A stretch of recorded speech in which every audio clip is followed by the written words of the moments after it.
What's up, guys? Welcome back to Newswave. We have some pretty interesting stuff to get into today because there's a rather large acquisition in the video game market yesterday that took place where apparently THQ Nordic is just taking over everybody. Actually, it's pretty funny because technically they took over IPs that THQ used to have and now they own them again.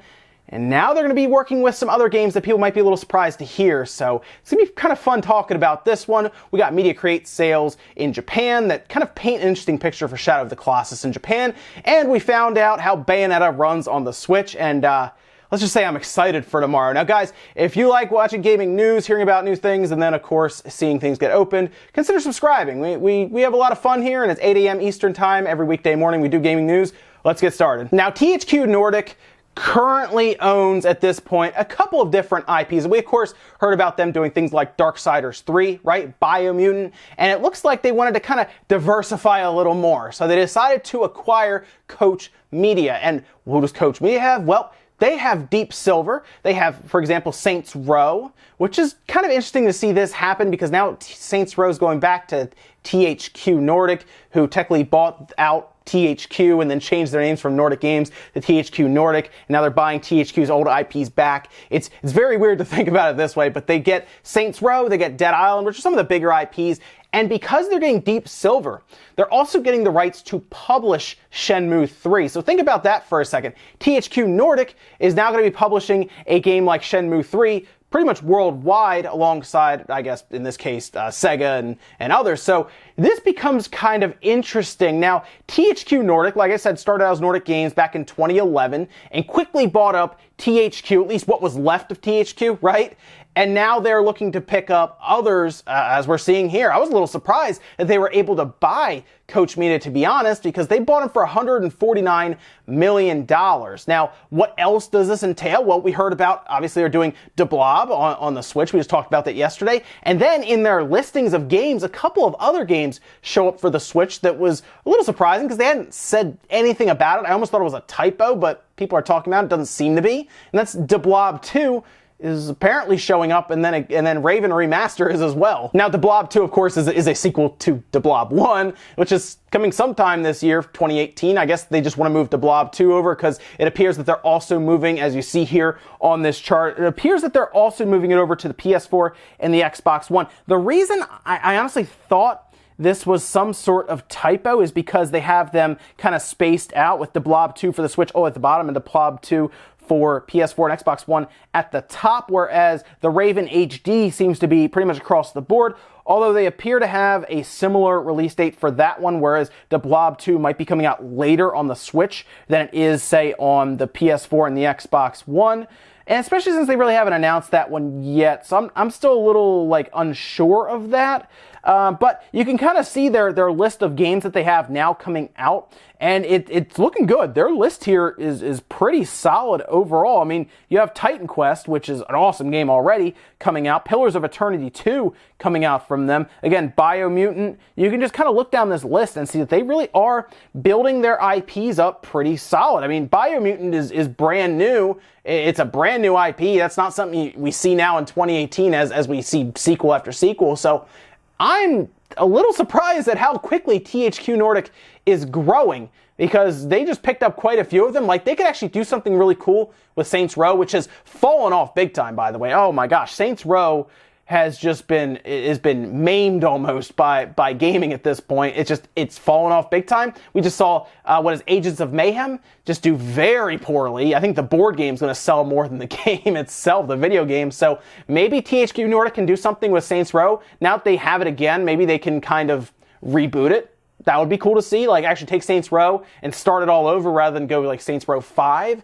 But it's going to be interesting. I know Dead Island has a new one coming out, Dead Island 2, I believe. So we'll see. We'll see what happens here. But I don't know. I'm trying to figure out if in 4 or 5 years, if we're going to be looking at THQ Nordic kind of like how we look at like Ubisoft, for example, as like a bigger company putting these games out, because they have grown since 2011 when they were founded very, very rapidly. Next up, let's talk about media crates over in Japan. This, of course, is a nice little snapshot of sales from the week prior in Japan. And here are the top 10 right here. You're going to see at the top, Monster Hunter World still taking that top spot, as we'd expect. 159,000 units. It's actually moved up to 1.75 million. That will probably in the next couple weeks cross that 2 million mark, although it is kind of on a downward slope, as we've seen. I'm not really sure what it'll top out.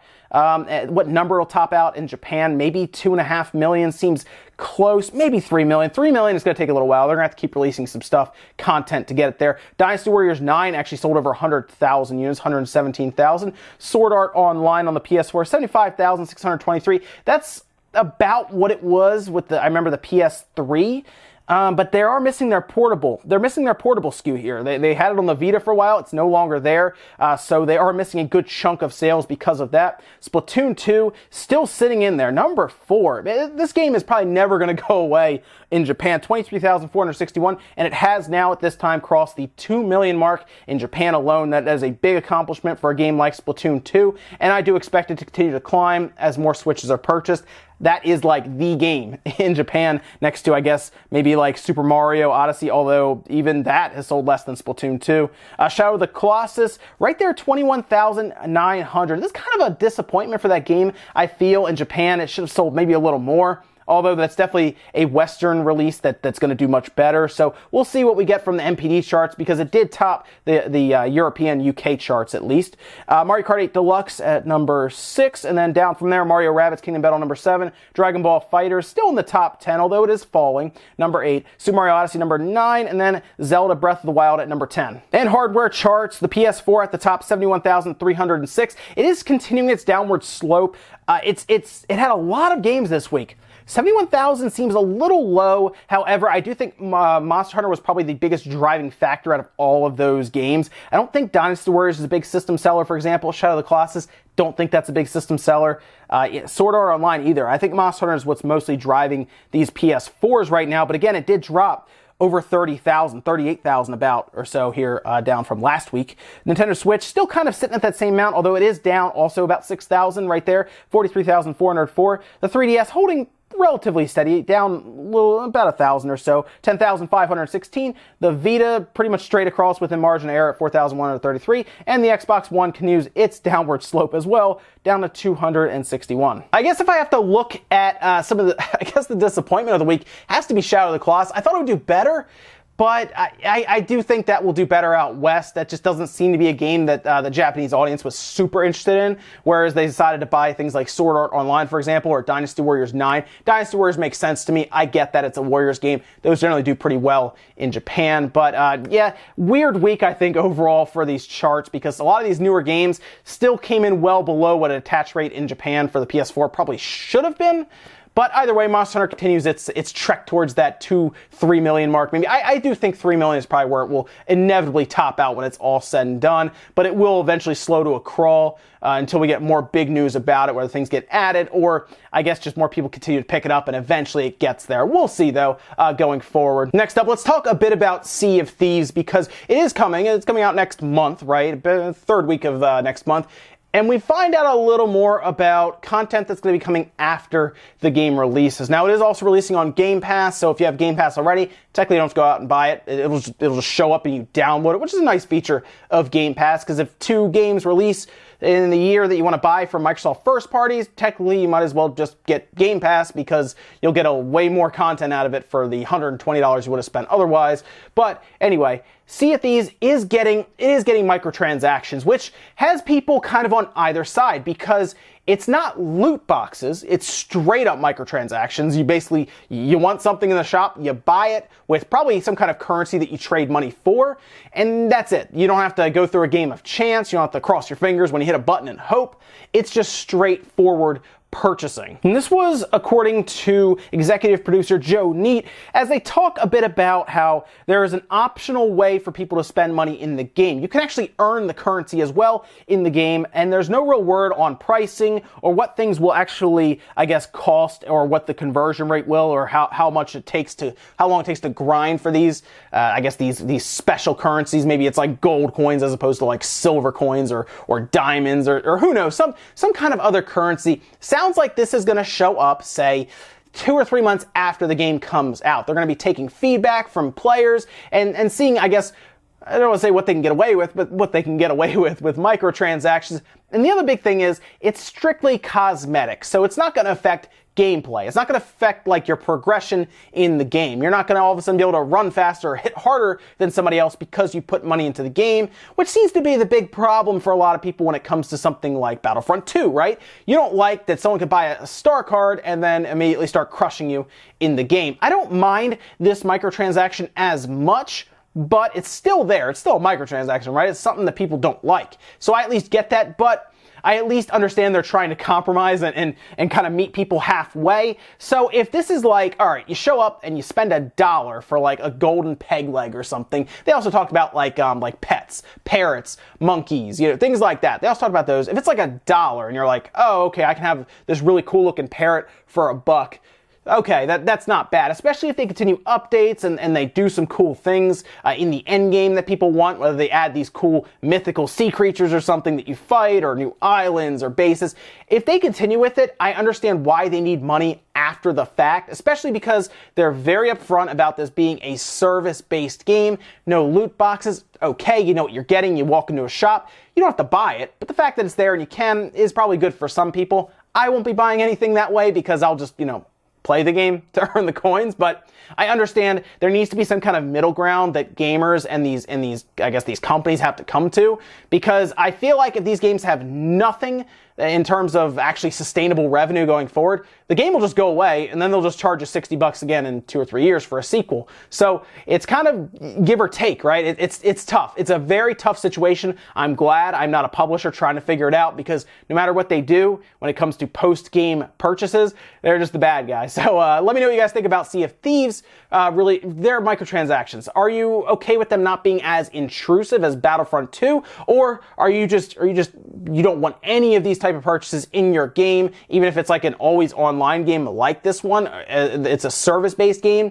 You don't want it at all, and that's fine too. Let me know what you guys' thoughts are down in the comments. Then our last bit of news, let's talk about Bayonetta on the Nintendo Switch, because we saw a bit about Bayonetta 2 from Digital Foundry about how it does run better. I do think there's also going to be a follow-up to this Bayonetta video that they did. I guess maybe the day it comes out, maybe today, so keep an eye on their channel for that at Digital Foundry. But they went through Bayonetta 1 because it was on the Wii U, and it did struggle. It did. It dropped in frame rate quite a bit. They even show it in the video, but they talk about the Switch version, and it doesn't look a ton different because it's still using the same assets, and honestly, it seems like maybe they just moved it pretty much completely over. It seems like it's the 360 version that they moved to the Wii U, and then they've moved it now to the Switch. But it always comes down to frame rate with this game, right? You need solid frame rate, and the cool thing here is the Switch seems to handily outperform the Wii U, even in portable mode, which is pretty good, right? We expect that with the Switch because the Switch has more resources than the Wii U. In fact, it seems like the other two versions that would be the best ones to play is the Xbox One X and the PC.